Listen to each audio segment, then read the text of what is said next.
Hello students, science का chapter 5 है periodic classification of elements और आज हम करेंगे activity based question answers. Right, चलिए स्टार्ट करते हैं। फर्स्ट है looking at the resemblance to alkali metals and the halogen family. अगर हम रिजेम्बलेंस देखें एल्कलाई मेटल्स से और हेलोजन फैमिली से, तो हमें हाइड्रोजन की करेक्ट पोजीशन को हमें बताना है कहां पर, इन मेंडलीव्स पीरियोडिक टेबल। तो मेंडलीव्स की पीरियोडिक टेबल पर आपको बताना है हाइड्रोजन कहां पर होना चाहिए।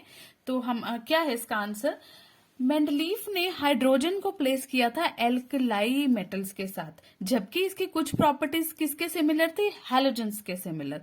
तो position of hydrogen in Mendeleev's periodic table is correct. क्यों करेक्ट है, क्योंकि जो उसकी प्रॉपर्टीज थी हाइड्रोजन की वो एल्कलाई मेटल से ज्यादा सिमिलर थी। क्यों, क्योंकि इसकी प्रॉपर्टी क्या है, हाइड्रोजन क्या है, इलेक्ट्रोपॉजिटिव, मींस वो इलेक्ट्रॉन लूज करता है, इसीलिए इलेक्ट्रोपॉजिटिव है और इसीलिए मेंडलीव ने उसे रखा था एल्कलाई मेटल्स के साथ।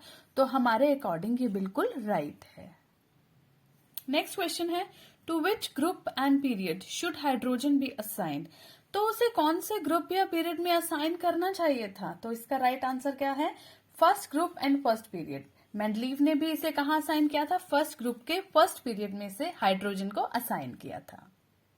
नेक्स्ट क्वेश्चन है consider the isotopes of chlorine.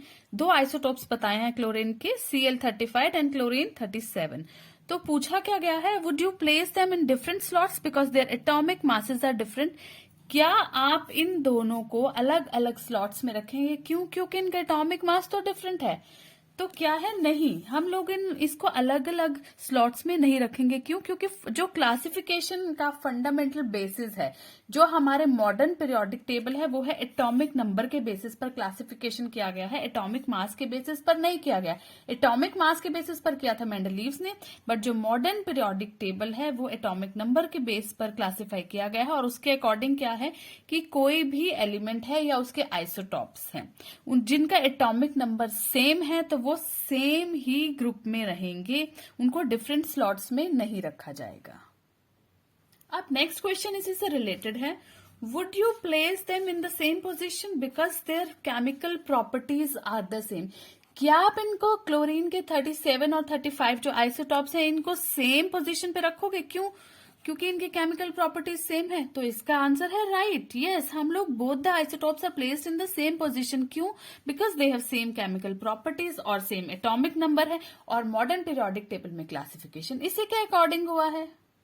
Next question है how were the positions of cobalt and nickel resolved in the modern periodic table. Modern periodic table में कोबाल्ट एंड निकल को कहां पर position मिली है। तो सबको पता है modern periodic table is based on the atomic number of an element. तो कोबाल्ट का एटॉमिक नंबर है 27 और निकल का है 28। तो क्या है, कोबाल्ट को निकल से पहले पोजीशन किया गया है इन modern periodic table. Next question है How were the positions of isotopes of various elements decided in the modern periodic table? Modern periodic table में किसी भी एलिमेंट के इतने सारे आइसोटॉप्स हैं तो उन्हें कैसे पोजीशन किया गया है।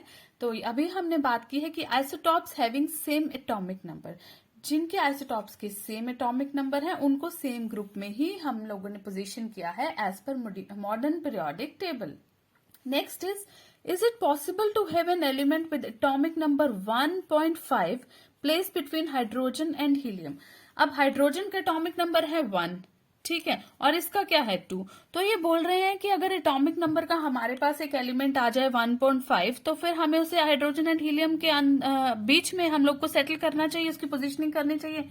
तो क्या ये पॉसिबल है, नहीं, बिल्कुल पॉसिबल नहीं है, क्योंकि एटॉमिक नंबर जो है मेनली एज होल नंबर रहता है, वो पॉइंट्स में नहीं रहता है, या 1 रहेगा या 2 रहेगा या 3, पॉइंट्स में नहीं रहेगा, इसीलिए इसको कोई भी पॉसिबल ही नहीं है पोजीशनिंग करना, यानी कि एटॉमिक नंबर हो ही नहीं सकता। नेक्स्ट है where do you think should hydrogen be placed in modern periodic table.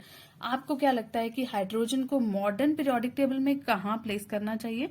तो अभी हमने बात की मेंडलीव्स टेबल में भी क्या था, मेंडलीव्स पीरियोडिक टेबल में कि एल्कलाई मेटल्स के साथ रखा हुआ था, क्योंकि हाइड्रोजन जो है इलेक्ट्रोपॉजिटिव है। तो हमारे अकॉर्डिंग क्या है, हाइड्रोजन मॉडर्न पीरियोडिक टेबल में बिल्कुल अपनी करेक्ट प्लेस पर है, तो उसे चेंज करने की कोई भी जरूरत नहीं है। नेक्स्ट क्वेश्चन बहुत इजी है, look at the group 1। Group 1 में देखा जाए, यानी ग्रुप्स क्या थे, जो लॉन्ग में थे हमारे वर्टिकल कॉलम्स थे और जो हॉरिजॉन्टल थे उनको रोज कहा गया था। तो अगर हम ग्रुप 1 में देखें मॉडर्न पीरियोडिक टेबल के, तो कुछ एलिमेंट्स के हमें ग्रुप 1 के नाम बताने हैं। तो कौन से एलिमेंट्स हैं? हाइड्रोजन है first, then lithium, sodium, potassium, rubidium, caesium, francium. ये सारे ग्रुप 1 के एलिमेंट्स हैं और ये किन पर बेसिस किया गया है? इनको एटॉमिक नंबर के अकॉर्डिंग इनको क्लासिफिकेशन मिला है। नेक्स्ट है what is the electronic configuration of the first 3 elements of group 1। तो अभी हमने बात की ग्रुप 1 के फर्स्ट 3 एलिमेंट्स है हाइड्रोजन, लिथियम एंड सोडियम, और इनका इलेक्ट्रॉनिक कॉन्फ़िगरेशन क्या है? 1 2 1 2 8 1। कैसे? क्योंकि इनका एटॉमिक नंबर क्या है? 1 है हाइड्रोजन का, तो ये फर्स्ट इसमें रहेगा। 3 है तो 2 1, 11 है तो 2 8 1। ये सभी को आता होगा 2 8 8 कैसे बैलेंस शेल में जो है हम लोग रखते हैं। नेक्स्ट है what similarities do you find in electronic configuration of hydrogen, lithium and sodium। अगर हम हाइड्रोजन, लिथियम एंड सोडियम की ये इलेक्ट्रॉनिक कॉन्फ़िगरेशन देखें तो इनमें क्या सिमिलैरिटीज है? एक ही सिमिलैरिटीज दिखती है कि इनके वैलेंस शेल में कितने इलेक्ट्रॉन्स है? 1, यानी कि all the elements have same number of valence electrons, that is 1 valence electron in their outermost shell. Next question है How do you calculate the valency of an element from its electronic configuration। अगर हमें किसी भी element का electronic configuration पता है तो हम उसकी वैलेंसी कैसे कैलकुलेट करेंगे? तो यहाँ 2 तरीके होते हैं, मेटल्स और नॉन मेटल्स। मेटल्स की कैलकुलेट करने का डिफरेंट मेथड है, नॉन मेटल्स की डिफरेंट।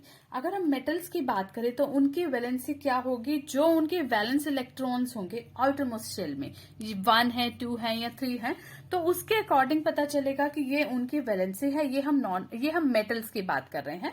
और इन केस हम नॉन मेटल्स की बात करते हैं तो ये कैसे कैलकुलेट करते हैं?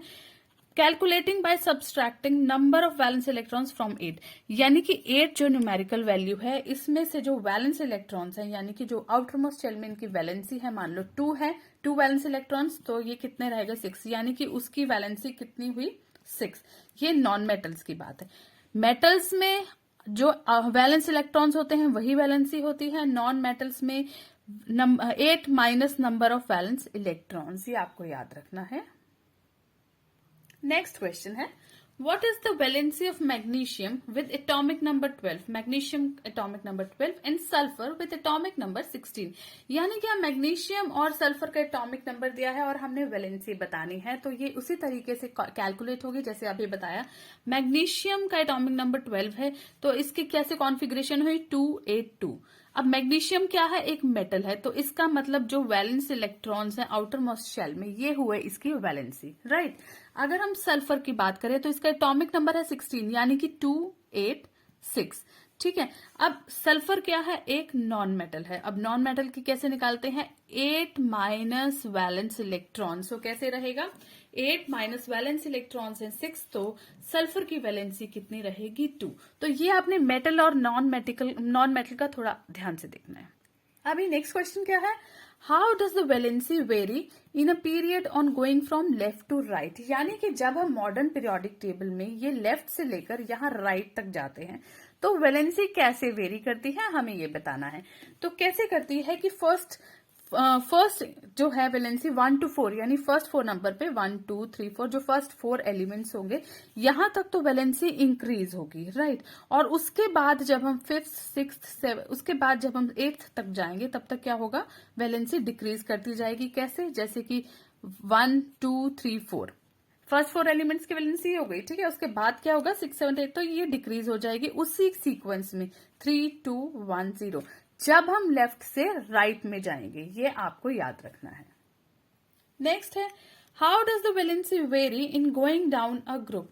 जब हम ग्रुप यानी कि वर्टिकल जो कॉलम्स है यहाँ ऊपर से नीचे तक जाएंगे। पहले हमने बात की रोज की, लेफ्ट से राइट तक जब जाएंगे। अब जब हम ऊपर से नीचे तक जाएंगे तो वैलेंसी पे क्या इफेक्ट होगा, ये पूछा गया है। तो वैलेंसी रिमेन्स द सेम। जब हम ऊपर से नीचे जाएंगे going down towards a group तो क्या होगा? वैलेंसी बिल्कुल सेम रहेगी। क्यों? क्योंकि वैलेंस इलेक्ट्रॉन थोड़ा ना चेंज हो रहे हैं। जब हम नीचे की तरफ डाउन जा रहे हैं तो वैलेंस इलेक्ट्रॉन बिल्कुल सेम रह रहे हैं। जब वैलेंस इलेक्ट्रॉन सेम है तो वैलेंसी भी सेम होगी, तो इसीलिए valency remains the same when we are going down in a group, right. ये आज के सेशन का हमारा लास्ट क्वेश्चन था और भी एक्टिविटी बेस्ड क्वेश्चंस हैं जिनका मैं नेक्स्ट सेशन में आपके साथ डिस्कस करूंगी, राइट। चलिए मिलते हैं नेक्स्ट सेशन में। कुछ भी इशू हो आपको किसी भी क्वेश्चन से रिलेटेड तो आप मुझे कमेंट सेक्शन में पोस्ट कर सकते हैं। Thank you.